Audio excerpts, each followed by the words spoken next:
ऐसा करो कि पहचान बन जाए, कदम ऐसे चलो कि निशान बन जाए। यह जिंदगी तो हर कोई जी लेता है, अपनी जिंदगी ऐसे जियो कि मिसाल बन जाए। मैं रमन आपका स्वागत करता हूँ सीनियर्स मैथमेटिक्स क्लासेज में। चलिए आज का लेक्चर हम शुरू करते हैं। आज हम जानेंगे बहुउद्देशीय परियोजनाओं के बारे में। तो हेडिंग डालिए बहुउद्देशीय परियोजनाएं। आज का हेडिंग होगा बहुउद्देशीय परियोजनाएं। इससे पहले हमने मृदा संरक्षण के बारे में पढ़ा था और उससे पहले हमने मृदा चैप्टर के बारे में पढ़ा था। तो आज जो हम पढ़ने वाले हैं वो पढ़ेंगे बहुउद्देशीय परियोजनाओं के बारे में। बहुउद्देशीय परियोजनाएं, बहुउद्देशीय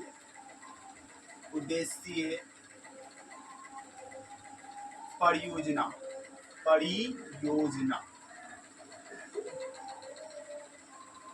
बहुउद्देशीय परियोजना यानी मल्टी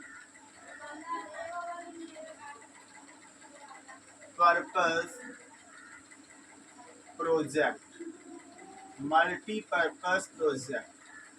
आज हम जानेंगे बहुउद्देशीय परियोजनाओं के बारे में यानी मल्टीपर्पस प्रोजेक्ट के बारे में। ये क्या होता है इस बारे में लिखिएगा। ऐसी परियोजनाएं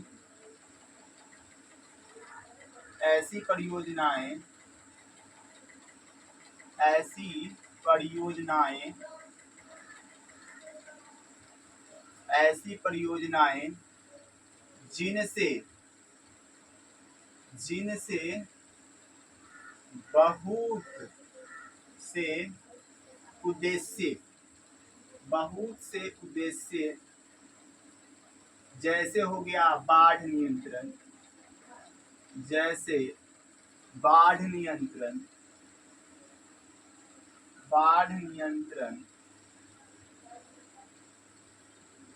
पेयजल आपूर्ति,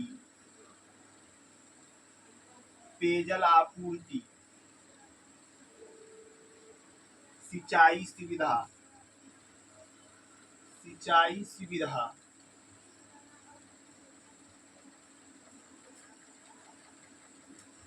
व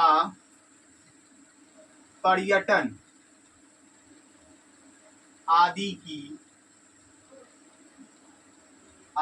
की व्यवस्था आदि की पूर्ति की जा सके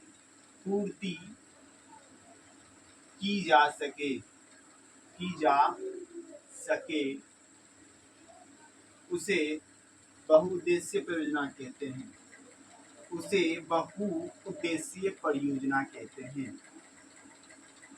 बहुउद्देशीय परियोजना कहते हैं।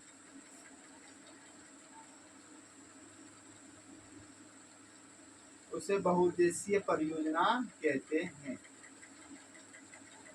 इसका डेफिनेशन क्या हो जाएगा कि ऐसी परियोजनाएं जिनसे बहुत से उद्देश्य जैसे बाढ़ नियंत्रण, पेयजल आपूर्ति, सिंचाई सुविधा, पर्यटन आदि की पूर्ति की जा सके उसे हम क्या कहेंगे? बहुउद्देशीय परियोजनाएं कहेंगे। इसमें मुख्यतः बांध आएंगे। जो डैम्स आता है मल्टीपर्पज प्रोजेक्ट में वही इसमें शामिल होता है। जो डैम बनाया जाता है उससे बाढ़ नियंत्रण भी हो जाता है, पेयजल आपूर्ति भी हो जाता है, सिंचाई सुविधा भी उपलब्ध हो जाता है, पर्यटन का भी विकास वहां पर होने की संभावना होती है। इसके बाद जो है सो देश के प्रथम प्रधानमंत्री हुए पंडित जवाहरलाल नेहरू, उन्होंने इसके बारे में क्या कहा? बहुत महत्वपूर्ण पॉइंट है, इसको भी लिखिएगा। पंडित जवाहरलाल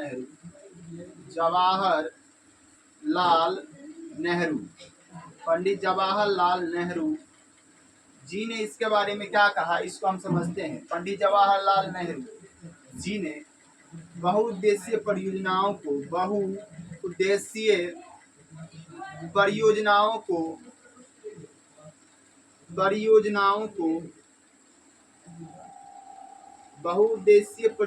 को आधुनिक भारत का मंदिर कहा है। क्या कहा है? आधुनिक भारत का मंदिर कहा है।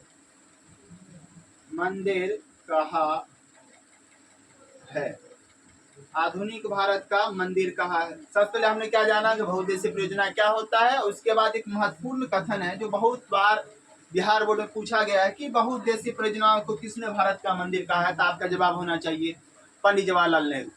इसके बाद हम समझते हैं बहुउद्देशीय परियोजनाओं के क्या क्या लाभ हो सकते हैं और उसका क्या उद्देश्य था जो इसको लाया गया। वीडियो को पॉज करके इसको लिखिए।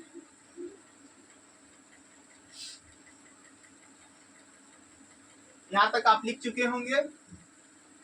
अब हम समझेंगे बहुउद्देशीय परियोजनाओं के क्या क्या उद्देश्य रहा जिसके कारण उसे लाया गया, इससे क्या क्या फायदा हो सकता है, क्या क्या विकास की संभावना हो सकती है, तो इसके बारे में हम समझेंगे। तो इसके बारे में लिखिएगा, बहुउद्देशीय परियोजनाओं के उद्देश्य।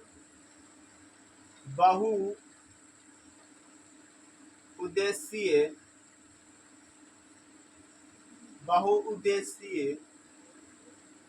परियोजनाओं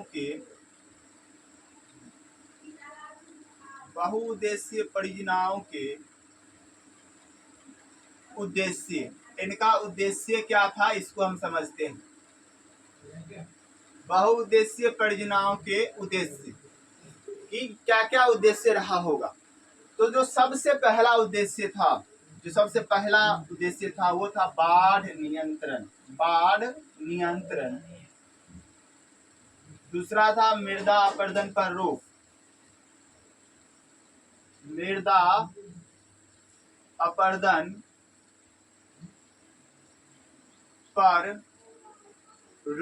तीसरा था आपका पेय एवं सिंचाई हेतु जलापूर्ति।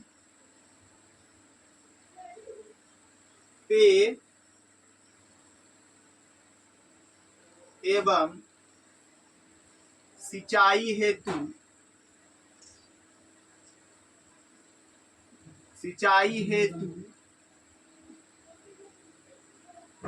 जलापूर्ति।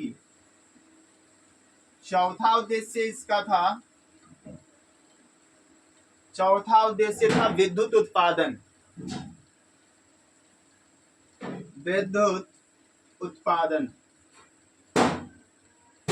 पांचवा इसका उद्देश्य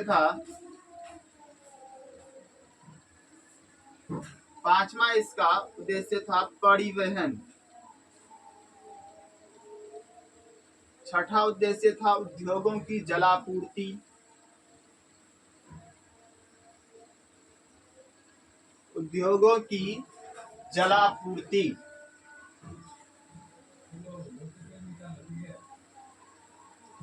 इसके बाद सातवां इसका उद्देश्य था परिवहन, मनोरंजन,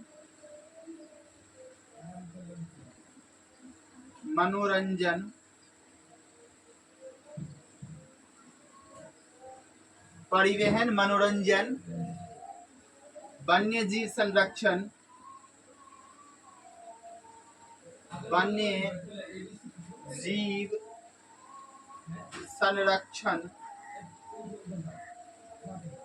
मत्स्य पालन और आपका 10वां हो गया ये। और 11वां जो उद्देश्य था वो था 11वां उद्देश्य क्या था? 11वां उद्देश्य था जल कृषि, यानी इसको बोलेंगे वाटर एग्रीकल्चर। और जो आपका 12वां उद्देश्य था इसका वो था पर्यटन। और भी 2-4 उद्देश्य इसका हो सकते हैं, लेकिन ये इनका मुख्य उद्देश्य था, मेन मोटिव था कि इसको पूरा किया जाए। जिससे सबसे मेन मोटिव क्या हो सकता है कि सबसे मेन मोटिव था बाढ़ नियंत्रण। सबसे प्रमुखता यही दोनों को दिया गया था, बाढ़ नियंत्रण और दूसरा विद्युत उत्पादन। उसके बाद जो भी चीजें हों, पहला बाढ़ नियंत्रण, दूसरा विद्युत उत्पादन और तीसरा प्रमुख उद्देश्य था परिवहन। बाढ़ नियंत्रण, विद्युत उत्पादन और परिवहन। तो हमने क्या क्या समझा कि बाढ़ नियंत्रण हो सकता है इसके द्वारा, मृदा अपरदन पर रोक हो सकती है, और क्या हो सकता है पेय एवं सिंचाई हेतु जलापूर्ति, विद्युत उत्पादन हो सकता है, परिवहन हो सकता है, उद्योगों की जलापूर्ति हो सकती है, परिवहन हो सकता है, मनोरंजन हो सकता है, वन्य जीव संरक्षण, मतलब जो भी वन्य जीव है उसका संरक्षण हो सकता है। इसमें बढ़िया से माछ को पाल सकते हैं। और उसके बाद क्या हो सकता है, जल कृषि हो सकता है और पर्यटन हो सकता है। ये तो लाभ की बातें हो गई कि ये सब उद्देश्य था, कैसा हो तो ऐसा हो जाएगा, लेकिन हानियां तभी होती है। मतलब कोई भी चीज ऐसा नहीं है कि जिसमें कोई हानियां ना हो। लेकिन फिर आप सोचते होंगे फिर इसको लाया क्यों गया, मतलब हानियां इसका जब है ही तो इसको लाया क्यों गया। तो हानियां से ज्यादा इसमें लाभ है। कोई भी ऐसा चीज नहीं कि जिसमें हानियां नहीं हो, लेकिन हानियां उसमें बहुत कम रहता है, लाभ बहुत ज्यादा रहता है, तो उसको लाया जाता है। इसमें हानियों के मुकाबले लाभ बहुत ज्यादा है। और हानियां क्या है इसको हम समझते हैं। इसका जो हानियां है, इससे क्या होगा, नदियों का जो प्राकृतिक प्रवाह है, नदियों का प्राकृतिक प्रवाह अवरुद्ध हो जाता है। पहला लिखिएगा, नदियों का प्राकृतिक प्रवाह अवरुद्ध हो जाता है। नदियों का जो प्राकृतिक प्रवाह है अवरुद्ध हो जाता है।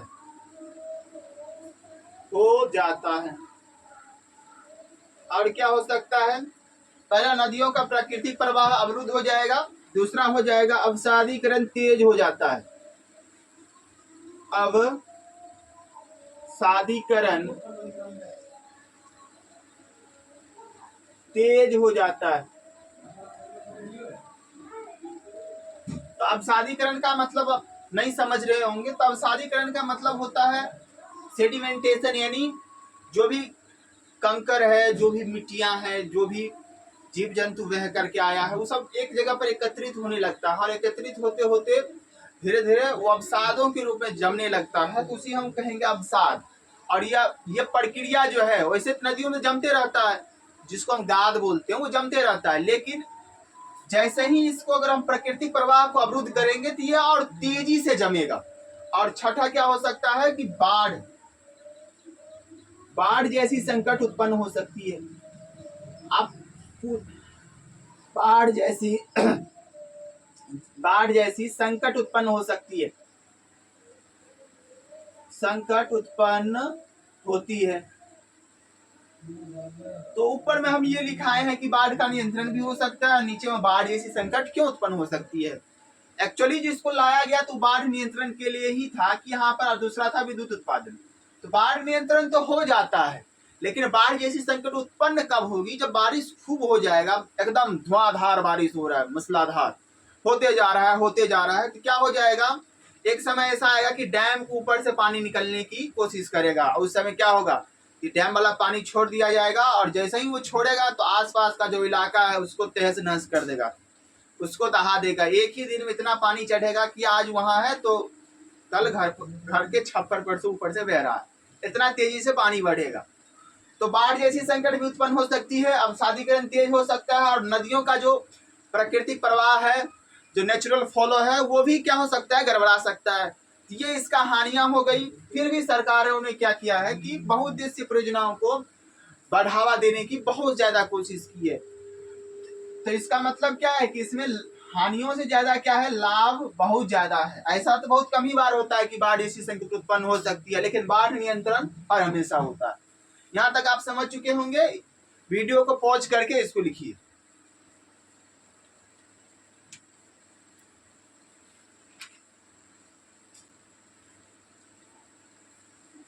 यहाँ तक लिख चुके होंगे। अब हम समझते हैं नर्मदा बचाओ आंदोलन पर। ये बहुउद्देशीय परियोजनाओं से जुड़ा हुआ ही एक आंदोलन है। ये गुजरात में एक नदी बहती है नर्मदा, दक्षिणी भारत में बहती है, मध्य भारत से होकर के जाती है नर्मदा नदी, जो अपना जल अरब सागर में गिराती है। तो यहाँ पर एक बांध बन रहा था, सरदार सरोवर बांध। तो इसके बारे में हम जानेंगे कि फिर आंदोलन क्यों हुआ, सरदार सरोवर बांध बन रहा था। अच्छी बात है कि वहाँ विद्युत का उत्पादन होता, बाढ़ नियंत्रण हो जाता, मत्स्य पालन हो सकता था, जल कृषि। फिर इसका विरोध क्यों हुआ इसको हम समझेंगे। तो हेडिंग डालिएगा, नर्मदा बचाओ अभियान। नर्मदा बचाओ अभियान, नर्मदा बचाओ अभियान।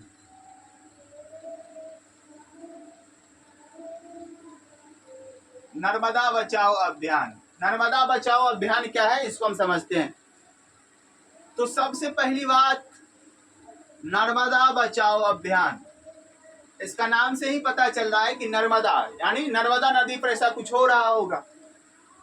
तो नर्मदा नदी कहाँ है, ये ये मध्य भारत से लगभग दक्षिणी और मध्य भारत के उत्तरी और दक्षिणी भारत के बीच में मध्य भारत, उससे होकर के लगभग जाता है और अरब सागर में अपना जल गिराता है। ये गुजरात में क्या हुआ, गुजरात में मुख्यतः क्या है, नर्मदा नदी।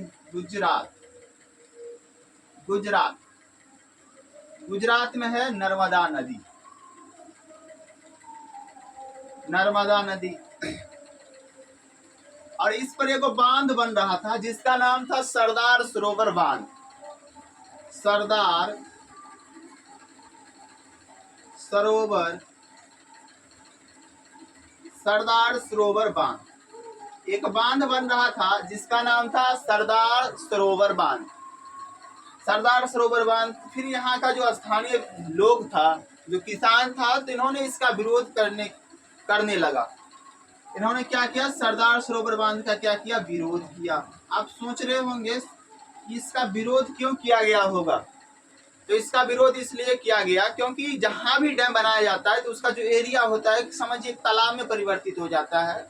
मतलब जो भी व्यक्ति है वहां पर रह रहा है तो उसको वहां से विस्थापित होना पड़ता है, विस्थापित होना पड़ता है। चलिए यहाँ तक तो ठीक था कि उसको विस्थापित होना पड़ जाएगा तो उसको मुआवजा दिया जाए, तो वहां पर मुआवजा के देना था, लेकिन मुआवजा उतना दिया नहीं, सरकारों ने उतना ध्यान नहीं दिया।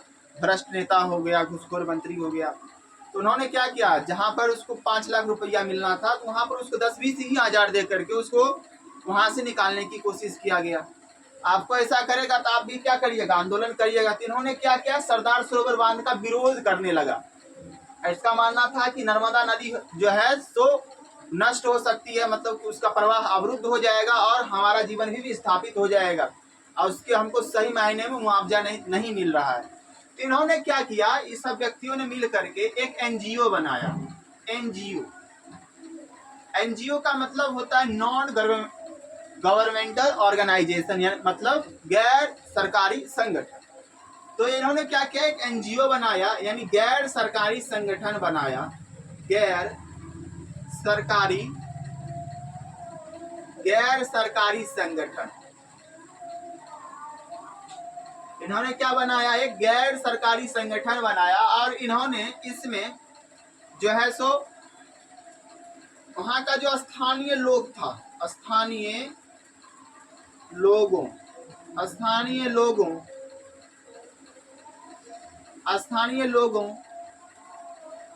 किसानों,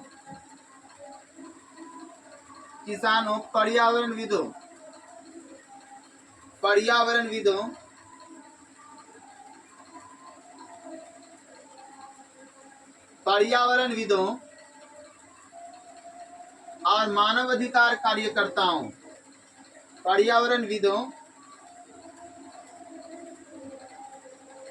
एवं मानव अधिकार कार्यकर्ताओं को इसमें शामिल किया गया।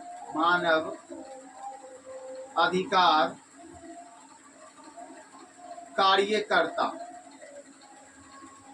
कार्यकर्ता को क्या किया गया, शामिल किया गया। और इन्होंने इस सब ने मिल करके सरदार सरोवर बांध का बहुत जोरों शोरों से विरोध करना स्टार्ट कर दिया। इसी में से एक लीडर उभरा जिसका नाम था, लीडर बोलना उतना अच्छा नहीं रहेगा, नेता एक ज्यादा मायने वो पर्यावरणविद था जिसका नाम था मेधा पाटेकर।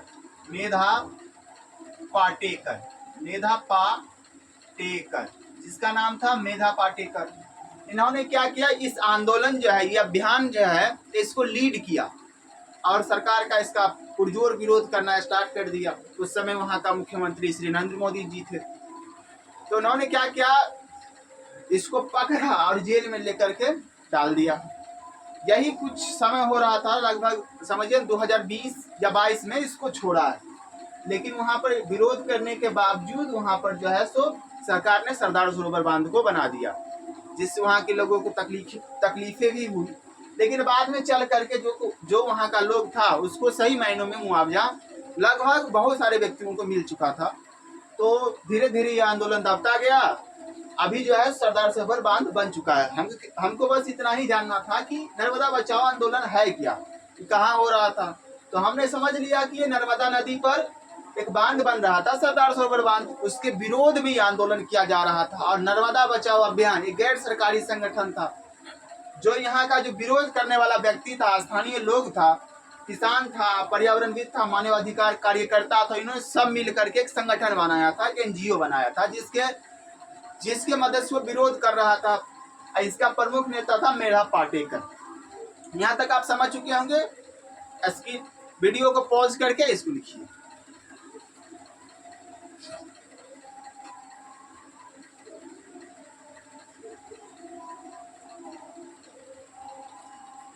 यहाँ तक समझ में आ चुका होगा नर्मदा बचाओ अभियान के बारे में। तो पहले हमने क्या पढ़ा, बहुउद्देशीय परियोजनाएं। उसके बाद हमने क्या पढ़ा, बहुउद्देशीय परियोजनाओं से जुड़ा हुआ ही एक विरोध है। जो बहुउद्देशीय परियोजनाओं को विरोध करता है, उसका जो बुराई है, उसका जो हानियां है, उसको भी उजागर करता है कि क्या क्या हानियां होती है।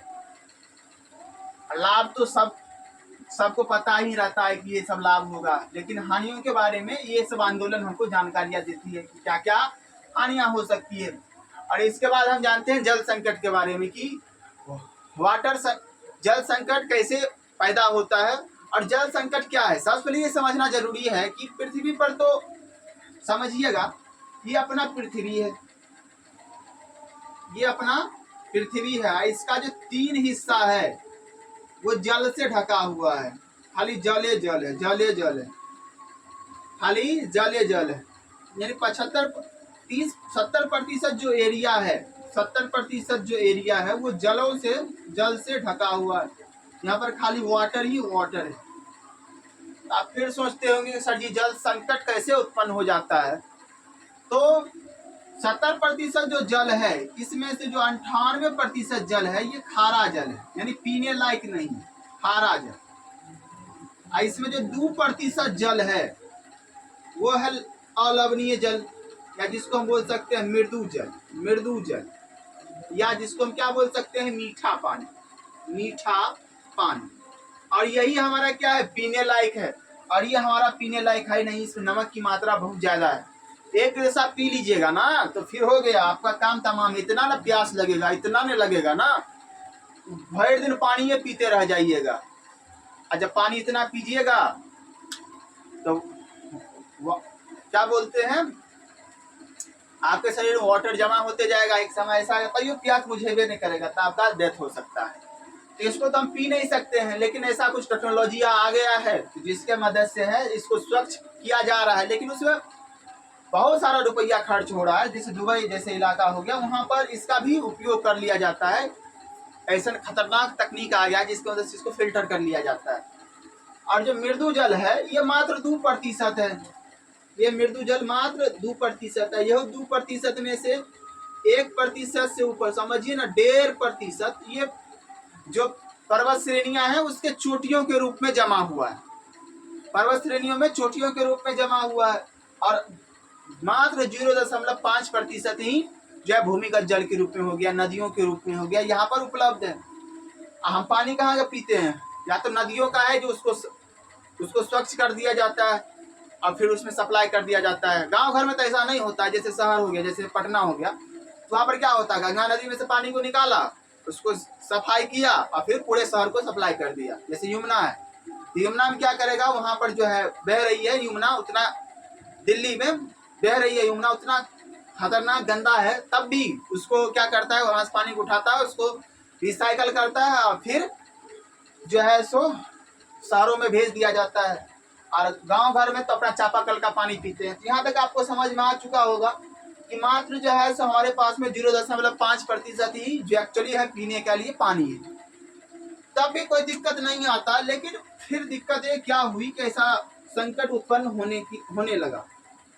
इतने सालों से तो दिक्कत नहीं हो रहा था, फिर ऐसा क्या हुआ कि जल संकट उत्पन्न हुआ। तो एक जल संकट के बारे में एक बहुत बड़ा भूगोलवेत्ता हुए जिन्होंने जल संकट के बारे में एक अच्छी परिभाषा दी। उसका क्या मानना था उसको हम समझते हैं, उसको हम समझने की कोशिश करेंगे कि उसका क्या मानना था। जल संकट, जल संकट किसे कहेंगे, तो इसका मानना क्या था। एक व्यक्ति था जिसका नाम था फॉल्कन मार्क, स्वीडन का था, स्वीडन का था, जिसका नाम था Falcon mark. Falcon mark. Falcon mark इसका नाम था और इसका मानना क्या था इसको हम समझते हैं। तो इसका कहना था प्रत्येक व्यक्ति को प्रतिदिन 1000 घन मीटर जल की आवश्यकता होती है। इसका क्या मानना था, प्रत्येक व्यक्ति को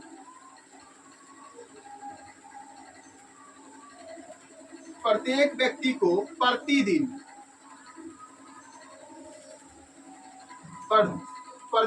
1000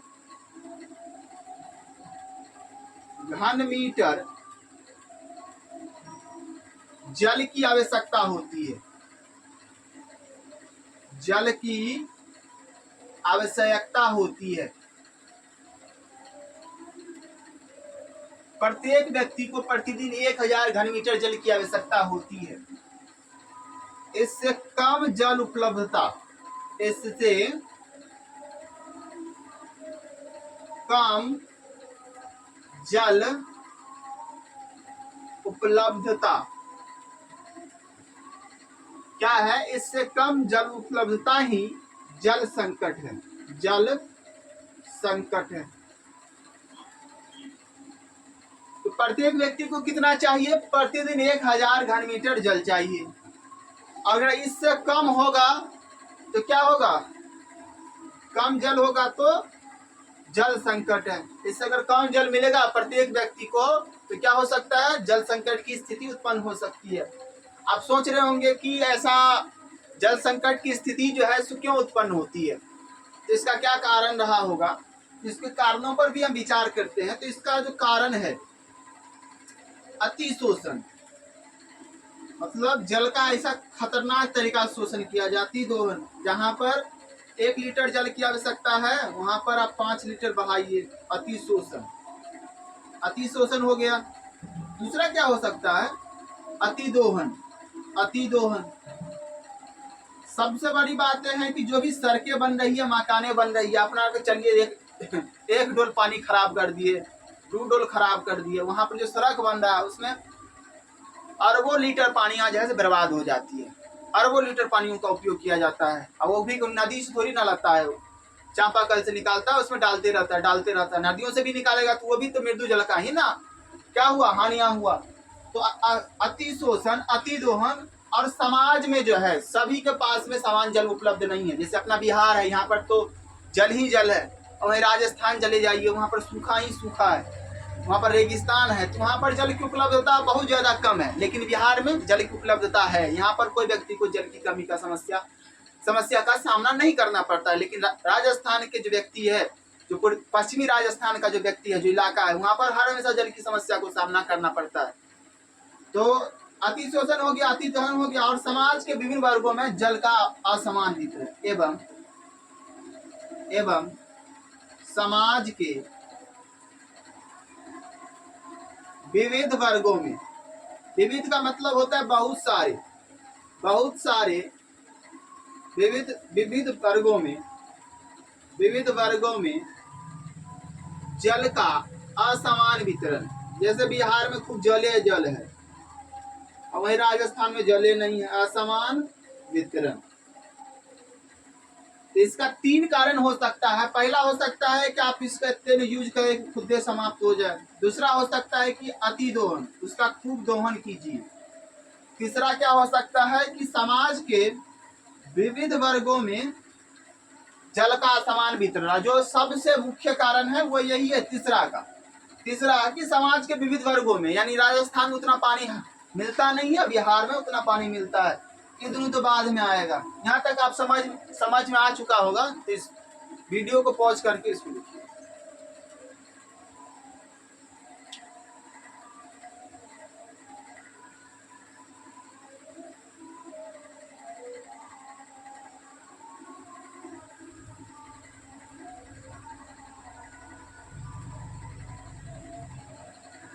आप यहाँ तक समझ चुके होंगे। एक महत्वपूर्ण नोट पॉइंट है,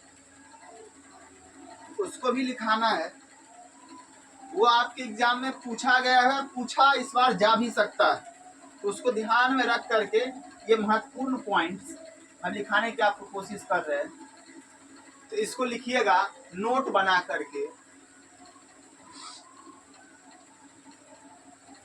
तो नोट करके लिखिएगा।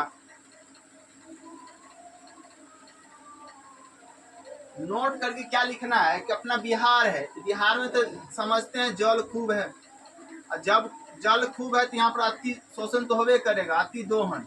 बिहार एवं पश्चिम बंगाल, बिहार एवं पश्चिम बंगाल, यहाँ पर ये दोनों स्थान है जल के रूप से परिपूर्ण है, जल संसाधन की यहाँ पर कोई कमी नहीं है।